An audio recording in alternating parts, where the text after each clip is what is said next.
I've been asked many times to do video games. I always felt like this doesn't look like me.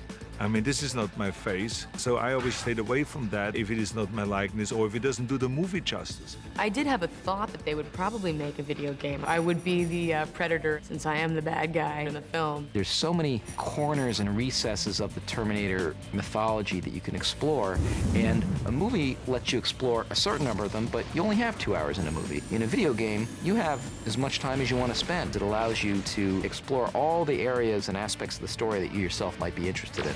I think a lot of video games that are done that are based on movies might not use a lot of the scenes from the movies, a lot of the characters. In this, it's sort of a continuation of the movie. In order to be different, I think it is about the quality, it's about the playability, it's about the story, it's about the characters, and I think we've given them the kind of ammunition that allows that to happen. What we all wanted out of it is to try to be as faithful to the story of the film after a certain point. And then you give them, the flexibility to go and explore things that are maybe mentioned in the movie. The wonderful thing is that the gaming industry and the movie industry, especially the science fiction, fantasy, and horror movie industry genre, the audiences are the same. In today's world, the mind of the kid who loves this type of movie loves games. What happens with a lot of these video games is that the companies just sort of piggyback onto the movie and they release a video game that has the title of the movie and some visual content of it, but basically is just sort of an afterthought. And what's great about what Atari and Black Ops did in the case of Terminator 3 is early on we said, we're going to do a video game, we want to make it a world-class video game. We share all of our design tools, everything that we use, all of our characters, full-size puppets, full-size animatronics, and information from our digital designs with anyone who needs it, be it houses that are going to create the digital effects, or in a case like this, the gaming division. The backgrounds, the sets, all of the things that help make the movie will help make the video game even better. We worked really very closely with the video game developers to make sure that the game was a full experience of seeing the movie and not just some sort of afterthought that a video game company was dumping out in the marketplace. John Connor, it is time. We did actually shoot one scene that we wanted to put in the video game. It makes the game even more real than a game, it makes it like movie plus. It's a scene that helps the audience understand how the Terminator came to be. Hi, I'm Chief Master Sergeant William Candy. Why is Terminator always coming back from the future with the same body, with the same accent, the same look? It clears up the mystery about the mythology of the Terminator, about how this machine became the machine and why it looks like Arnold. It is now within our power to make war safe, and that is truly priceless. I don't know about that accent. We can fix it.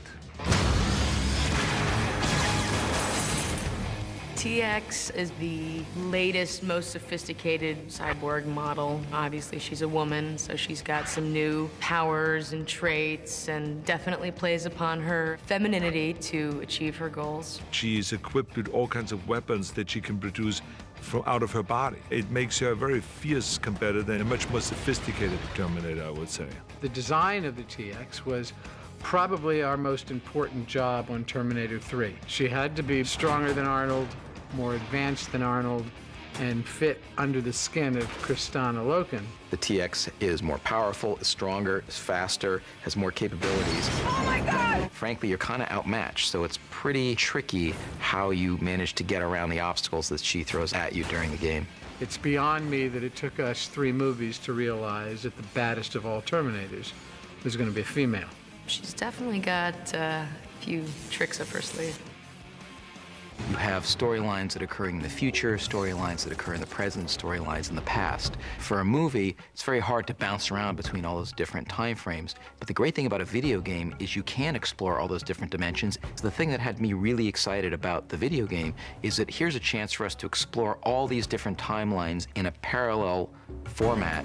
And I think that's incredibly exciting, simply from a storytelling point of view. Of course, it makes for a great game as well, but it's a wonderful companion with the movie itself. The game's basic premise in general is we're actually mirroring the movie in addition to adding some sequences that are normally off-screen or away from the movie. You'll be able to basically get the full feel of what it's like to be in that future post-Holocaust nuclear war with the Skynet sort of dominating the skies and in the communication systems, things like that.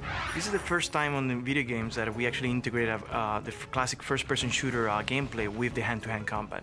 We will actually have full game levels and full environments in which you are playing Arnold in a first-person shooting mode where you are utilizing multiple weapons to complete various objectives, but then in specific encounters, you actually jump into the role where the camera switches from a first-person view and swings out to a third-person perspective, and you're actually fighting the TX, and you're using hand-to-hand combat moves. It's like a mini fighting game where you get to pick the TX up and hurl her into a wall and break something. You actually get to pick up a rocket launcher. You get to pick up a phase plasma rifle. You get to fight all the forces of Skynet that you've never been able to do before. With the hand-to-hand combat, we basically have really been able to sort of follow certain scenes in the movie that are really kind of thrilling, where there's these fights between Arnold and the TX. We got some of the best guys in Hollywood, the stunt guys, these smash kit guys, put these guys on wires, and we're able to simulate what it would be like to be a Terminator and take another big infiltrator Terminator and pick him up in the air and then throw him into a wall with all that weight and force. Arnold is a Terminator, and the TX is a Terminator. They do not know Kung Fu. They fight like a machine would fight. Rigid, bashing maneuvers, shoves, grabs, throws, etc. If you play the game, it makes you more interested in seeing the movie, and if you see the movie, it makes the game a much richer experience to play. I think that the video game adds a lot to the mythology of the Terminator. Video games have become so advanced. The kid that's playing it is watching the movie and operating their own characters within the movie. So I think it's become so realistic and so enticing. It's like watching the movie that you can control. I'm the gamer. I love playing games, and I'm always looking for the new one. I can't wait to play get as much play time as I can on T3 the game. I love the way my image looks, the way the Terminator looks, and also it does justice to the movie. All these graphics are like just so realistic. All the faces look just like real life. It's pretty amazing. The best way to describe it would be like two bulldozers just going at it. Just sheer force, sheer strength. None of that Hong Kong phooey shit. Just brutal force. It is fantastic, it looks great, and everyone will enjoy it.